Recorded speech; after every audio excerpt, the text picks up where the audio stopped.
Bloomberg Audio Studios. Podcasts, radio, news. Lauren Dalbert is the type of guy who does not put off filing his taxes. Getting it in as soon as I got my W-2s so that I could get that refund as soon as possible. In the past, he's tried pretty much every strategy in the book to prep for them. Hiring a professional, using websites like TurboTax, even doing the math himself. When I was in the Army, I would do other guys' taxes for them. And this was just, paper and pencil back in the 80s and stuff like that. This year, the Economic Security Project, an advocacy group that sometimes partners with the Community Organizing Foundation where he works, told him he was eligible for another option. As a California resident with just one income source, plus disability from the VA, he could file his taxes directly through the IRS website for free for the first time this year. I didn't have to pay somebody. It could be over $100 by the time you're finished, using those online tax preparing services. He says it was pretty user-friendly. No extra bells and whistles. He did run into some trouble verifying his identity, but says it didn't take long to connect with a real person who could help him. All in all, he says the whole process took less than an hour. Easy? Free? Done in an hour? Are we still talking about filing taxes? Today on the show, the IRS is piloting a new online tool this year that's supposed to make tax season easier for thousands of taxpayers in a dozen states. We'll dig into how this came about, how well it's working, who can use it, and whether this government pilot program could ever compete with a powerful private tax filing industry. This is The Big Take from Bloomberg News. I'm Sarah Holder. We're going to get into that new IRS program, but to understand why it's such a big deal and why it took so long for the government to offer it, you need to understand the rise of TurboTax. So I sat down with my colleague, Brody Ford.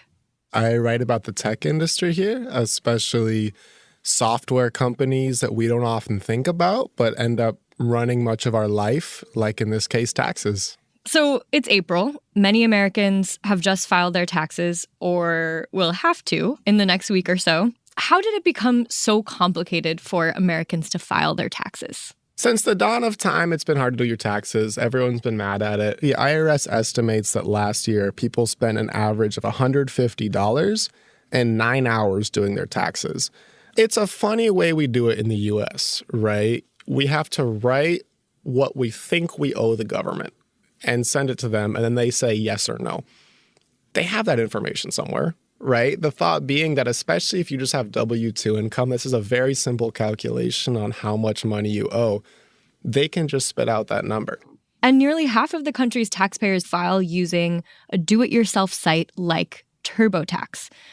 How did TurboTax promise to revolutionize the process of filing one's taxes? So their promise was a simple one, that this was kind of the late 80s. There was this notion of hey, everything could be done better digitally. To some extent, that was probably true. And that it would be a lot easier and even more fun to do it, your taxes on the computer. Over time, what became interesting there is their promise went from it would be easy to it would be free. I don't know if you remember on Super Bowl commercials or, YouTube targeted ads, you'll see people throwing the word free around a lot as it relates to doing your taxes in TurboTax. That's the talking point they settled on.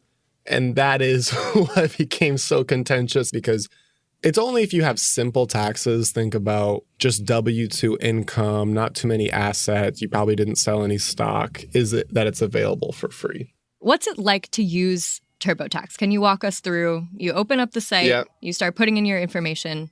I did some gonzo journalism last week and I did my taxes. I am a TurboTax user. I just put in my W-2 from Bloomberg and they scan it and they say, okay, here's the deductions you should do. It's a very fast, streamlined process. And it's very gamified.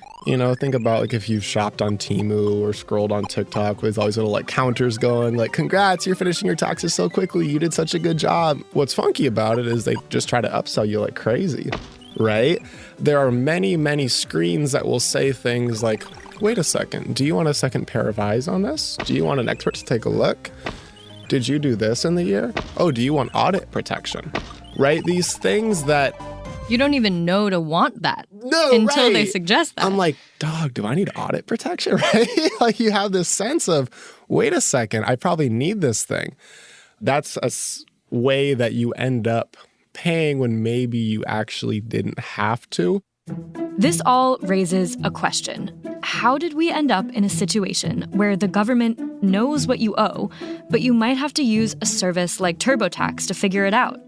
Brody says the government made a conscious choice not to provide the service back in the 80s, when it struck up an agreement with private tax filing companies. A kind of non-aggression pact between private industry and the government was this thing called the Free File Alliance, where essentially the government will not create a direct filing service as long as these private tax companies, think TurboTax, H&R Block, TaxSlayer, offer tax preparation for free to middle and low-income Americans.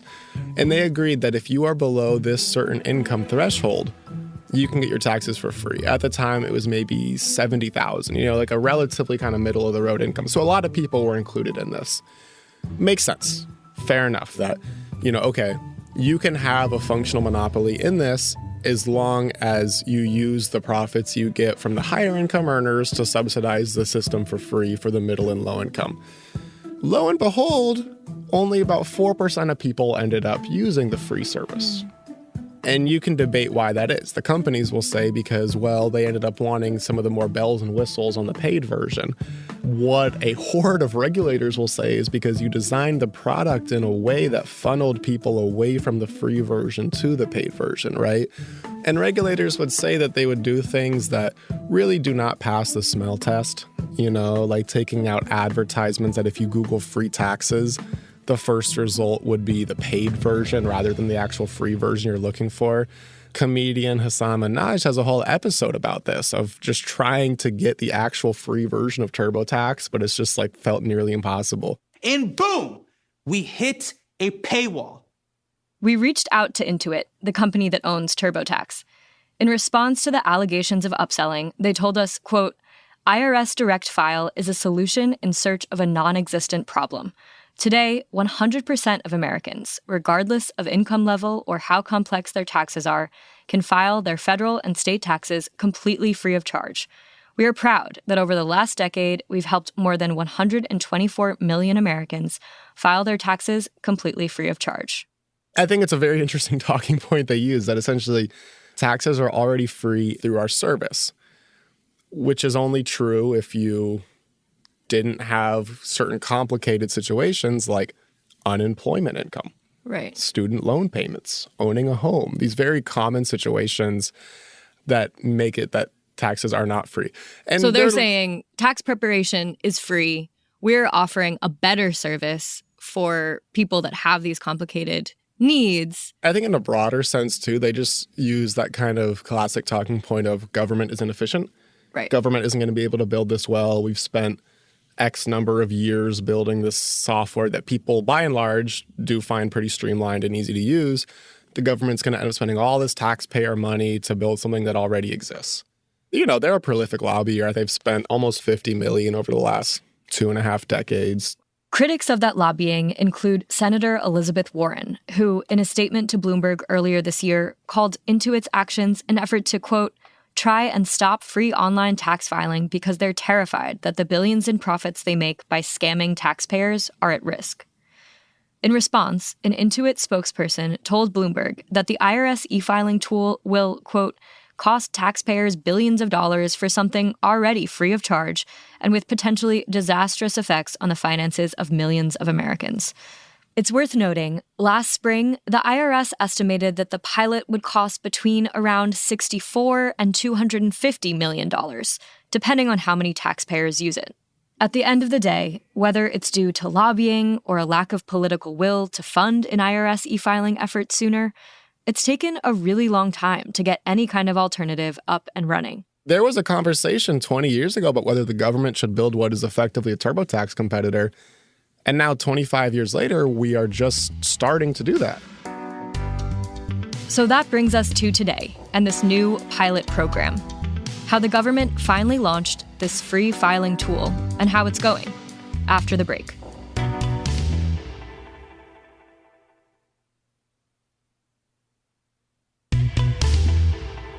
We're back. After decades of talk about the U.S. government creating its own alternative to private e-filing services, it's finally happening, at least for some Americans. How did the idea of a government-run direct file option get off the ground? There was a couple of large regulatory actions against TurboTax that led them to pull out of this non-aggression treaty. This free file alliance, this jargony thing that meant that the private industry would agree to give taxes for free to low-income people, but in practice never really worked. And so eventually TurboTax pulled out of this system. They just said, we're not doing this anymore.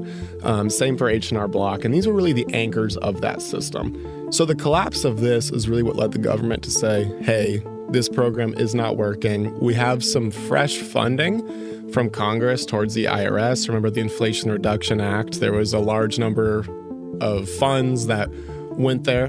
They said this is a good moment to push forward and try to build this demo. And it's actually come together quicker than many expected. They expect that it could cover 19 million taxpayers eventually, right? They hope 100,000 people will participate this season, which is no small undertaking. To get a closer look at the new pilot tool, I reached out to Erin Slowey, who covers the IRS for Bloomberg Industry Group. So it's only in 12 states. Most of those states are states with no income tax. There's 4 that are partnering with the IRS that do have an income tax. It's New York, Massachusetts, California, and Arizona. So that's like location-wise the first requirement. And then it's like low and moderate income type of returns. So it's the simplest type of returns. Those are the people that are going to be able to qualify.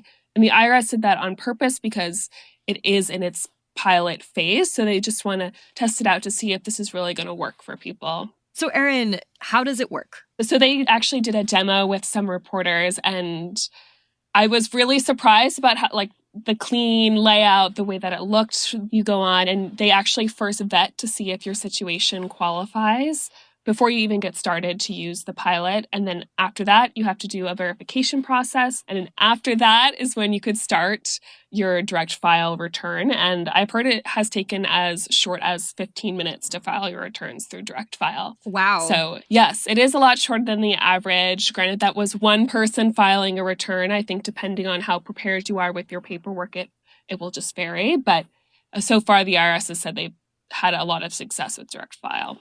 How is the IRS measuring the program's success? As of mid-March, they've had about 51,000 people sign up to use direct file. Now, the caveat with that is that not all those people have filed their returns yet. So we'll see, I guess, once tax filing season closes, how many people actually file their returns using direct file. But part of the battle that the IRS is going to have is because they're keeping it in such a limited size, both just limiting the number of states and the type of tax situations that can use direct file. Like, they aren't going to be like, look at the sheer number of people that used this pilot. So I think the bottom line for the IRS, I think they're going to wonder, do people like it and did it work? It seems like very fundamental questions, but with the way that government-run websites have gone before, that's what they need to get answered. What do this program's skeptics say? The 2 big skeptics are the Republicans and the tax prep companies. People are really concerned about the cost. I think there's a lot of fear just surrounding the IRS's reputation. They don't want it to be an enforcer, collector, and preparer. The possible cost and the IRS's reputation aren't the only challenges for the program. The pilot didn't launch until March, which critics say was too late to capture many taxpayers filing this season. Plus, as Brody points out, it's limited in scope. Keep in mind, it is only for federal returns, so your state return you'll still have to do somewhere else. Maybe you'll have to go crawling back to TurboTax. So, I mean, the headline that Intuit would be having their fingers crossed for is that nobody ends up using it. Right? And I mean, that's a total possibility because at the end of the day, a big rule in software is that people stick to what they know. I think if you've been filing your taxes a certain way for a number of years, the odds of you trying the experimental new method is pretty low. So I'm really watching for adoption. I mean, do people actually use this thing? Do we see some crazy complaints around like, hey, this messed up my taxes? I think a really famous kind of government failure with technology was the healthcare.gov. Yeah, the Obamacare rollout. Yeah, I mean, that is like one of those moments where, people walked away and said, wow, maybe the government can't build technology. And I think I've seen some articles where people seem pretty rosy on the new system, but if we have some situations like that, it could really dent it in the future. Yeah. And since the government has promised and finally offered this free tax filing service, how has TurboTax reacted? So they say that, hey, this is a non-event to us. This is a very small shred of, our user base. To that point, Intuit told us, quote, IRS Direct File will not offer any improvement over filing options currently available to and used by taxpayers, nor do we believe it will have a material impact on the industry or our financial results. But what it is to them is a long-term risk, right? Because they rely on TurboTax as a kind of new user pipeline and as a way to get data about the way that taxes look and improve their product for others. The idea that 19 million of that group are going to go over to a free federal service, that is certainly a risk to TurboTax. And to its bottom line. Absolutely. Thanks for listening to The Big Take from Bloomberg News. I'm Sarah Holder. This episode was produced by Julia Press. It was edited by Aaron Edwards and Laura Davison. It was mixed by Ben O'Brien. It was fact-checked by Alex Sugiura. Naomi Shavin is our senior producer. Michael Shepard, Wendy Benjaminson, and Elizabeth Ponso provide editorial direction. Nicole Beamsterboer is our executive producer. Sage Bauman is Bloomberg's head of podcasts. Thanks for listening. We'll be back next week.